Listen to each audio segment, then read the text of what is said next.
తిరుపతి లడ్డు ప్రసాదాల్లో జరిగిన అపవిత్రం కారణంగా AP deputy CM Pawan Kalyan చేపట్టిన ప్రాయశ్చిత్త దీక్షకు సంఘీభావంగా పెద్దాపురంలో కాకినాడ జిల్లా జనసేన పార్టీ అధ్యక్షులు తుమ్మల రామస్వామి ఒకరోజు ప్రాయశ్చిత్త దీక్షను చేపట్టారు.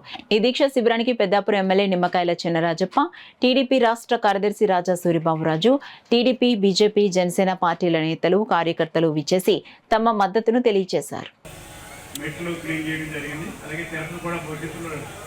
కొద్ది రోజుల్లోనే మీరు తిరుపతి కూడా మెట్లు చేయాలని చెప్పి ఆయన నిర్ణయించడం జరిగింది.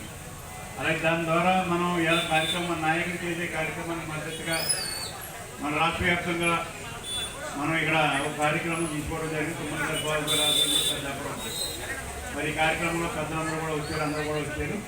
మరి అనేక విషయాలు కూడా ఇలా చెప్పడం జరుగుతుంది అందరూ కూడా.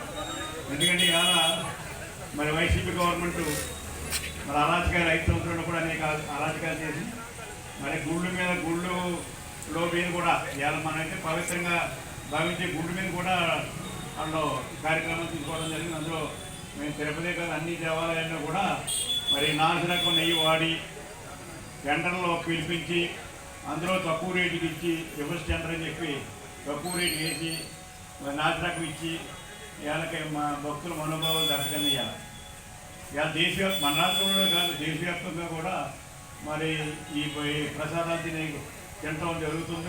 ప్రపంచవ్యాప్తంగా జరిగింది. అందరూ కూడా ప్రపంచవ్యాప్తంగా చాలామంది మన దేశవ్యాప్తంగా కానీ ప్రపంచవ్యాప్తంగా ఎంతోమంది ఖండించారు. మరి ఖండించి ఇలా కంట్రోల్ చేసి ఎలా మరి అన్నీ కూడా అన్ని దేవాలయాలు కూడా ఇది జరగాలని తక్కువ నాసిరకం నెయ్యి వాడకూడదని ఇవాళ అన్నవరంలో కూడా నిన్న వెళ్ళినప్పుడు అన్నవరంలో కూడా అది రివర్స్ సెంటర్ అయినా ఎక్కువ డబ్బు వాడి అనాథరకం నెయ్యి వాడాను. అంటే దీని మీద సూపర్వైజేషన్ చాలా తక్కువ ఉంది. ఎందుకంటే ఏదో చేస్తారో మనం ఏదో ప్రసాదంగా భావించి మనం తీసుకోవడం జరుగుతుంది. మరి ఇలా ఇప్పుడు అందరూ కూడా ఏవైనా దొరుకుతుంది దీంట్లో ఇప్పుడు అన్ని గుళ్ళు కూడా ప్రసాదాలుగా సక్రంగా లేదు చేస్తున్నారో లేదని అప్పుడే ప్రతి ఒక్కరు కూడా దాని మీద కాన్సన్ట్రేట్ చేసి ఇవాళ ప్రజలు 10 గుళ్ళు కూడా చెక్ చేస్తూ ఉన్నారు.